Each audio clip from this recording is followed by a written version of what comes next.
வணக்கம். ஜேகே செய்திகளின் பிரதான செய்திகள். முதலில் தலைப்புச் செய்திகள். ஓட்டிசம் மற்றும் நரம்பியல் பாதிப்பான குழந்தைகளுக்கு தேசிய அளவிலான பொறிமுறை அறிமுகம். செம்மணி அகழ்வு பணிகள் இன்றுடன் இடைநிறுத்தம். அமெரிக்காவினால் விதிக்கப்பட்ட புதிய வரி தொடர்பில் ஜனாதிபதி தலைமையில் விசேட கலந்துரையாடல். பால்மாவின் விலையை அடுத்து பால் தேநீருக்கான விலையும் அதிகரிப்பு. சென்ட் பீட்டர்ஸ் தேவாலயத்தின் நினைவு தினம் அனுஷ்டிப்பு. விடுதலை புலிகள் பயன்படுத்திய பதுங்கு குழியை தோண்டும் பணிகள் முன்னெடுப்பு. கதிர்காம கந்த பெருமானின் வருடாந்த பெருவிழா இன்று. யுக்ரைன் போரில் ரஷ்யா குற்றவாளி என மனித உரிமை நீதிமன்றம் தீர்ப்பு. இந்தியாவின் முன்னணி நடிகர்கள் 29 பேருக்கு எதிராக வழக்கு தாக்கல். சூரிய குளியலின் போது அமெரிக்க ஜனாதிபதி கொல்லப்படலாம் என ஈரான் அறிவிப்பு. இந்தியாவில் உணரப்பட்ட நில அதிர்வுகளை அடுத்து பொதுமக்கள் வீடுகளை விட்டு வெளியேற்றம்.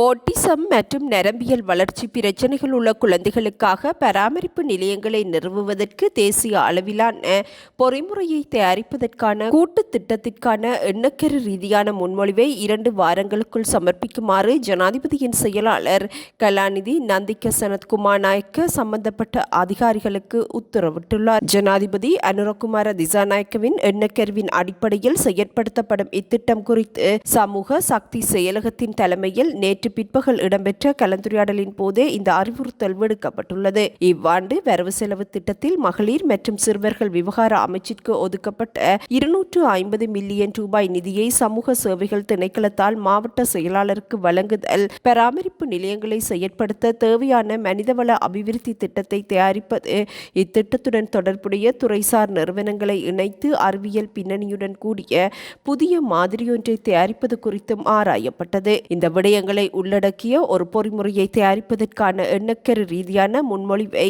2 வாரங்களுக்குள் தயாரிக்குமாறு ஜனாதிபதியின் செயலாளர் கலாநிதி நந்திக சனத்குமார் நாயக்க அதிகாரிகளுக்கு அறிவுறுத்தியுள்ளார். செம்மணி சித்துப்பாத்தி மனித புதைகுழி அகழ்வு பணிகள் தற்காலிகமாக இடைநிறுத்தப்பட்டுள்ளன. மீண்டும் எதிர்வரும் 21ஆம் தேதி அகழ்வு பணிகள் ஆரம்பிப்பதற்கு உத்தேசிக்கப்பட்டுள்ளது. 24 நாட்கள் நடைபெற்ற 1ஆம் மற்றும் 2ஆம் கட்ட அகழ்வு பணியில் தடயவியல் அகழ்வாய்வு தளம் ஒன்றில் 63 மனித எலும்புக்கூடுகளும், தடயவியல் அகழ்வாய்வு தளம் 2இல் 2 மனித எலும்புக்கூடுகளுமாக மொத்தம் 65 மனித எலும்புக்கூடுகள் முழுமையாக அகழ்ந்தெடுக்கப்பட்டுள்ளது. யாழ்ப்பாணம் செம்மணி சித்துப்பாத்தி இந்து மயான மனித புதைகுழியின் அகழ்வு பணிகள் யாழ் நீதவான் நீதிமன்ற நீதிபதி ஏ ஆனந்தராஜா முன்னிலையில் தொல்லியல் துறை பேராசிரியர் ராஜ் சோமதேவா, சட்ட வைத்திய அதிகாரி செல்லையா பிரணவன் ஆகியோரின் பங்கேற்புடன் முன்னெடுக்கப்பட்டு வருகின்றமை குறிப்பிடத்தக்கது.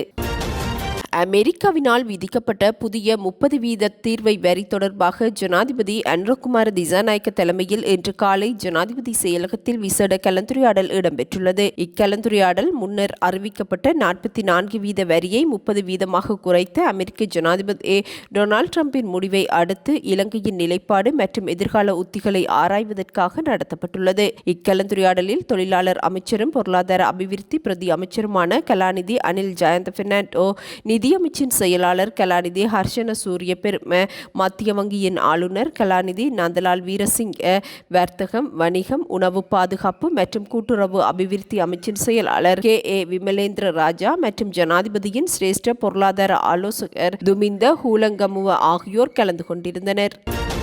பால் டீயின் விலை 10 ரூபாவினால் அதிகரிப்பதாக அகில இலங்கை உணவகம் மற்றும் பார் உரிமையாளர்கள் சங்கம் அறிவித்துள்ளது.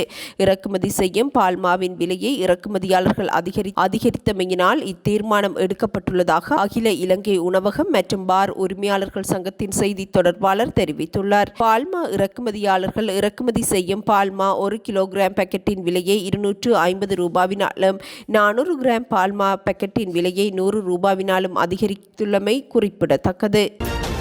நவாலி சென்ட் பீட்டர்ஸ் தேவாலயம் மீதான விமான தாக்குதலின் 30ஆம் ஆண்டு நினைவு தினம் நேற்று மாலை சென்ட் பீட்டர்ஸ் தேவாலயத்தில் நினைவு கூறப்பட்டது. சென்ட் பீட்டர்ஸ் தேவாலயத்தின் பங்குத்தந்தை தலைமையில் வழிபாடுகள் நடைபெற்றதுடன் அதனைத் தொடர்ந்து உயிரிழந்தவர்களின் உறவினர்கள் பொதுமக்கள் மலர் தூவி சுடரேற்றி உயிரிழந்தவர்களுக்கு உணர்வு பூர்வமாக அஞ்சலி செலுத்தியிருந்தனர். 1995ஆம் ஆண்டு ஜூலை மாதம் 9ஆம் தேதியன்று நவாலி சென்ட் பீட்டர்ஸ் தேவாலயத்திலும் நவாலி ஸ்ரீ கதிர்காம முருகன் ஆலயத்திலும் இடம்பெயர் இடம்பெயர்ந்து தங்கியிருந்த மக்கள் மீது விமானப்படையினரின் 3 விமானங்கள் தொடர்ச்சியாக 13 குண்டுகளை வீசியதில் 135க்கும் மேற்பட்டோர் பலியாகியிருந்தனர்.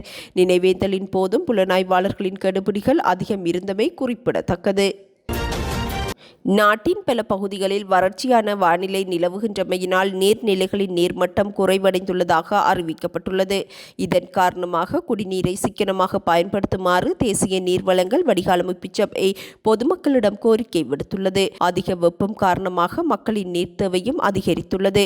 எனவே குடிநீர் விநியோகம் குறைவடைந்துள்ளதன் காரணமாக அனைவரும் அத்தியாவசிய மற்றும் அன்றாட தேவைகளுக்கு மாத்திரம் நீரை பயன்படுத்துமாறு தேசிய நீர்வளங்கள் வடிகாலமைப்பு சபை பொதுமக்களை அறிவுறுத்தியுள்ளது.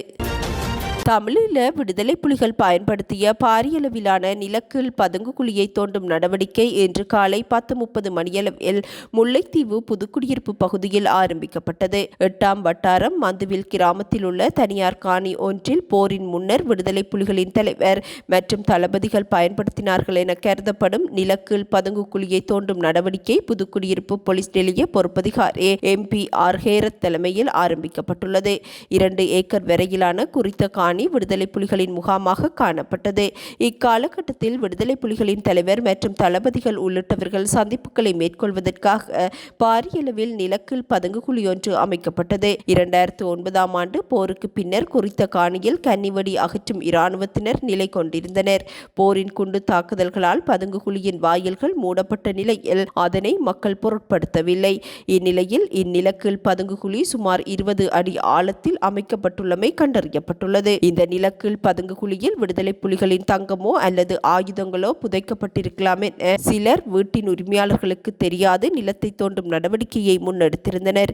இதன் பின்னர் புதுக்குடியிருப்பு போலீசார் அப்பகுதியை பார்வையிட்டு நீதிமன்ற நடவடிக்கையை முன்னெடுத்தனர். முல்லைத்தீவு மாவட்ட நீதவான் நீதிமன்றில் வழக்கு தொடரப்பட்டு குறித்த நிலக்கீழ் பதுங்கு குழியை கிராம சேவையாளர் விசேட அதிரடிப்படையினர் குண்டு செயலிழக்கும் பிரிவினர் போலீசார் உள்ளிட்ட அதிகாரிகள் சம்பவ இடத்திற்கு அழைக்கப்பட்ட நிலையில் குறித்த பகுதியில் கனரக இயந்திரம் கொண்டு துப்புரவு பணிகள் முன்னெடுக்கப்பட்டது. நிலக்கீழ் பதுங்கு குழியில் நீர் நிரம்பி காணப்படுவதனால் அதனையும் வெளியேற்றும் நடவடிக்கை முன்னெடுக்கப்பட்டுள்ளது. நேற்று மாலை சம்பவ இடத்திற்கு சென்ற முல்லைத்தீவு மாவட்ட நீதவான் தர்மலிங்கம் பிரதீபன் குறித்த பகுதிகளை பார்வையிட்டதுடன் தொடர்ந்தும் இன்று காலை அகழ்வு பணிகளை முன்னெடுக்க போலீசாருக்கு பணிப்புரை விடுத்திருந்தார். இதனைத் தொடர்ந்து இன்று காலை 10:30 மணியளவில் அகழ்வு பணிகள் முன்னெடுக்கப்பட்டிருந்தமை குறிப்பிடத்தக்கது. அமெரிக்க ஜனாதிபதி டொனால்ட் ட்ரம்ப் இலங்கை ஜனாதிபதி அனுரகுமார திசாநாயக்கவிற்கு தமது வரி திருத்தம் குறித்து எழுதிய கடிதத்தில் அனுரகுமார திசாநாயக்க என்பதற்கு பதிலாக அருணகுமார திசாநாயக்க என குறிப்பிட்டுள்ளார். இக்கடிதம் சமூக வலைதளங்களில் பகிரப்பட்டு வந்த நிலையில் தற்போது அதனை திருத்தி மீண்டும் கடிதம் ஒன்றை ஜனாதிபதி டொனால்ட் ட்ரம்ப் அனுப்பி வைத்துள்ளார். குறித்த கடிதத்தில் அனுரகுமார திசாநாயக்க என அவர் குறிப்பிட்டுள்ளார். இருதரப்பு வர்த்தக உறவுகளை மேம்படுத்துவதில் ஜனாதிபதி அனுரகுமார திசாநாயக்கவுடன் இணைந்து பணியாற்ற விரும்புவதாக அமெரிக்க ஜனாதிபதி தெரிவித்துள்ளார். எவ்வாறாயினும் இலங்கையில் இருந்து அமெரிக்காவிற்கு ஏற்றுமதி செய்யும் பொருட்களுக்கு 30% வரியை டொனால்ட் ட்ரம்ப் விதித்துள்ளமையும் குறிப்பிடத்தக்கது. கதிர்காம கந்தப்பெருமானின் வருடாந்த ஆடிவேல் பெருவிழா இன்று நடைபெறுகின்றது. இதனை முன்னிட்டு இன்று மாலை விசேட வீதி ஊர்வலம் ஏற்பாடு செய்யப்பட்டுள்ளது. இந்நிகழ்வில் ஜனாதிபதி அனுரகுமார திசாநாயக்க பங்கேற்பார் எனவும் அறிவிக்கப்பட்டுள்ளது. இனம், மதம், மொழி கடந்து அனைவராலும் பூஜிக்கப்படும் கதிர்காம கந்தனின் வருடாந்த ஆடிவேல் உற்சவத்தில் இன்றைய தினம் மகோற்சவ பெருவிழா இடம்பெறுவதுடன் நாளைய தினம் தீர்த்தோற்சவம் நடைபெறவுள்ளது. நாட்டின் வடக்கு, கிழக்கு, மலையகம் உள்ளிட்ட அனைத்து பகுதிகளில் இருந்தும் பல்லாயிரக்கணக்கான பக்தர்கள் கதிர்காம திருத்தலத்திற்கு பயணித்துள்ளனர். கதிர்காம கந்தனின் வருடாந்த மகோற்சவம் கடந்த ஜூன் மாதம் 26ஆம் தேதி ஆரம்பமாக இருந்தமை குறிப்பிடத்தக்கது. யுக்ரைனுக்கு எதிரான போரில் சர்வதேச விதிகளை ரஷ்யா மீறியுள்ளதாக ஐரோப்பிய மனித உரிமைகள் நீதிமன்றம் தீர்ப்பளித்துள்ளது. ஐரோப்பிய நாடான பிரான்சின் ஸ்ட்ராஸ்பர்க் நகரில் உள்ள ஐரோப்பிய மனித உரிமைகள் நீதிமன்றம் நேற்று 2 முக்கிய வழக்குகளில் இத்தீர்ப்பை வழங்கியுள்ளது. யுக்ரைன், நெதர்லாந்து ஆகியவை ரஷ்யாவிற்கு எதிராக தொடுத்த வழக்குகளை இந்த நீதிமன்றம் விசாரித்து வந்தது. இதன்படி யுக்ரைன் மீதான போர் ஆரம்பித்ததிலிருந்து முழு அளவிலான படையெடுப்பின் போது நடைபெற்ற மனித உரிமை மீறல்கள் குறித்த வழக்கு நடைபெற்றது. மற்றொன்று 2014ஆம் ஆண்டு 298 உயிர்களை காவு கொண்ட மலேசியா ஏர்லைன்ஸ் விமானம் சுட்டு வீழ்த்தப்பட்ட வழக்காகும். கடந்த 2014 ஆம்ஸ்டர்டாமில் இருந்து கோலாலம்பூருக்கு சென்று மலேசியாவின் ஏர்லைன்ஸ் விமானம் ரஷ்ய ஆதரவு பிரிவினைவாதிகளுக்கும் யுக்ரைன் படைகளுக்கும் இடையே சண்டை நடந்து கொண்டிருந்த போது கிழக்கு உக்ரைனில் சுட்டு வீழ்த்தப்பட்டது. இந்த விமானத்தில் 196 நெதர்லாந்து பயணியர் உட்பட 298 பேர் பயணம் செய்திருந்தனர். இந்நிலையில் குறித்த 2 வழக்குகளிலும் சர்வதேச விதிகளை ரஷ்யா மீறியுள்ளதாக ஐரோப்பிய மனித உரிமைகள் நீதிமன்றம் அறிவித்துள்ளது. எவ்வாறாயினும் 2022இல் நீதிமன்றின் நிர்வாக கட்டமைப்பில் இருந்து ரஷ்யா நீக்கப்பட்டமையினால் தற்போதைய உத்தரவுகள் ரஷ்யாவை கட்டுப்படுத்தாது என்பதும் குறிப்பிடத்தக்கது. சட்டவிரோத சூதாட்ட செயலி விளம்பரத்தில் நடித்த நடிகர் பிரகாஷ்ராஜ், விஜய் தேவர்கொண்டா, ராணா உள்ளிட்ட 29 நடிகர்கள் மீது அமலாக்கத்துறை வழக்கு பதிவு செய்துள்ளது. சட்டவிரோத சூதாட்ட செயலிகளுக்கு நேரடியாகவும் மறைமுகமாகவும் ஆதரவு அளிப்போர் மீது நடவடிக்கை எடுக்கும்படி நுகர்வோர் துறை அமைச்சகம் ஏற்கனவே உத்தரவிட்டிருந்தது. இதன்படி இணைய விளம்பரங்களுக்கும் கட்டுப்பாடு விதிக்கப்பட்டிருந்தது. குறித்த நடிகர்கள் விசாரணைக்கு நேரில் முன்னிலையாகுமாறும் அமலாக்கல் துறை அறிவித்தல் அனுப்பியுள்ளதாகவும் அறிவிக்கப்படுகின்றது. அமெரிக்க ஜனாதிபதி டொனால்ட் ட்ரம்ப் அவரது வீட்டில் சூரிய குளியலில் ஈடுபடும் போது ட்ரோன் தாக்குதலின் மூலம் கொல்லப்படுவது மிகவும் எளிதான ஒன்று என ஈரானின் மூத்த ஆலோசகர் ஜாவாத் லரிஜானி தெரிவித்துள்ளார். இஸ்ரேல் மற்றும் ஈரானுக்கு இடையிலான போர் அமெரிக்க தலையீட்டினால் நிறுத்தப்பட்டுள்ளது. இப்போரின் போது ஈரானின் அணுசக்தி நிலைகள் மீது அமெரிக்கா தாக்குதல் நடத்தியது. இந்நிலையில் அமெரிக்க ஜனாதிபதி டொனால்ட் ட்ரம்புக்கு எதிராக ஈரான் தலைவர்கள் வெளிப்படையான மிரட்டல்களையும் கருத்துக்களையும் கூறி வருகின்றனர். ஈரான் நாட்டு ஆட்சியாளரான ஐதல்லா அலி கமேனியின் மூத்த ஆலோசகர் ஜாவத் லரிஜானி அமெரிக்க ஜனாதிபதி டொனால்ட் ட்ரம்ப் குறித்து பேசிய விடயங்கள் தற்போது சமூக வலைதளங்களில் வைரலாகியுள்ளன. தொலைக்காட்சி ஒன்றுக்கு பேட்டியளித்த குறித்த ஈரான் அதிகாரி, அமெரிக்க ஜனாதிபதி டொனால்ட் ட்ரம்ப் புளோரிடாவில் உள்ள அவரது வீட்டில் நீண்ட நேரம் சூரிய குளியல் போட முடியாது, ஏனெனில் அவர் மீது ட்ரோன் மூலம் தாக்குதல் நடத்தப்படலாம். இது மிகவும் எளிமையான விடயம் என தெரிவித்துள்ளார். 2020ஆம் ஆண்டு ஈரான் தளபதி சுலைமானியை ட்ரம்ப் உத்தரவின் பேரில் அமெரிக்கா கொன்றதற்கு பழிவாங்கும் நோக்கில் இந்த மிரட்டல் விடுக்கப்பட்டிருக்கலாம் எனவும் அறிவிக்கப்படுகின்றது. இதனிடையே ஈரான் தரப்பில் சுமார் 225 கோடி நிதி திரட்டப்பட்டுள்ளது. ஈரான் ஆட்சியாளர் கமேனிக்கும் கடவுளுக்கும் எதிரானவர்களை அழிப்பதற்காக இந்த தொகை பயன்படுத்தப்படும் என ஈரான் அறிவித்துள்ளது. ஈரான் மக்களும் வெளிநாடுகளில் வசிக்கும் ஈரானியர்களும் இதற்காக நிதியுதவி அளிக்க வேண்டும் எனவும் அறிவுறுத்தப்பட்டுள்ளனர். இதேவேளை ஈரானின் மிரட்டல் குறித்து ஜனாதிபதி டொனால்ட் ட்ரம்பிடம் கேள்வி எழுப்பப்பட்ட நிலையில் உண்மையில் அது ஒரு அச்சுறுத்தலாக இருக்கலாம் என தெரிவித்துள்ளார். தான் இறுதியாக 7 வயதில் சூரிய குளியல் போட்டதாகவும் தனக்கு அதன் மீது ஆர்வம் இல்லை எனவும் அமெரிக்க ஜனாதிபதி டொனால்ட் ட்ரம்ப் அறிவித்துள்ளார்.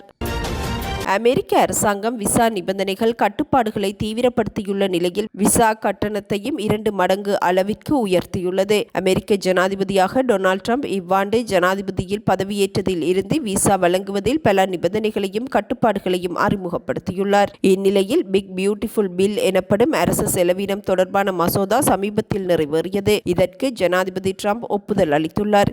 இச்சட்டத்தின்படி விசா கட்டணங்கள் உயர்த்தப்படுகின்றன. இதன்படி குடியேற்றம் அல்லாத மாணவர், தொழில், சுற்றுலா போன்ற விசாக்களுக்கான கட்டணங்களுடன் இன்டெகிரிட்டி எனப்படும் நேர்மை கட்டணமாக $250 கூடுதலாக வசூலிக்கப்படும் என்பதுடன் மேலும் சில கூடுதல் கட்டணங்களும் அறிவிக்கப்பட்டுள்ளன. இவை 2026இலிருந்து நடைமுறைக்கு வரும் எனவும் அறிவிக்கப்பட்டுள்ளது. இது அனைத்து நாடுகளுக்கும் பொருந்தும் என்பதுடன் இக்கூடுதல் கட்டணம் நிபந்தனைகளின் அடிப்படையில் நாடு திரும்பும் போது திருப்பி வழங்கப்படும். இக்கட்டணங்கள் விலைவாசியுடன் தொடர்புடையவை என்று அறிவிக்கப்பட்டுள்ளதுடன் ஒவ்வொரு வருடமும் மாற்றமடையும் எனவும் அறிவிக்கப்பட்டுள்ளது.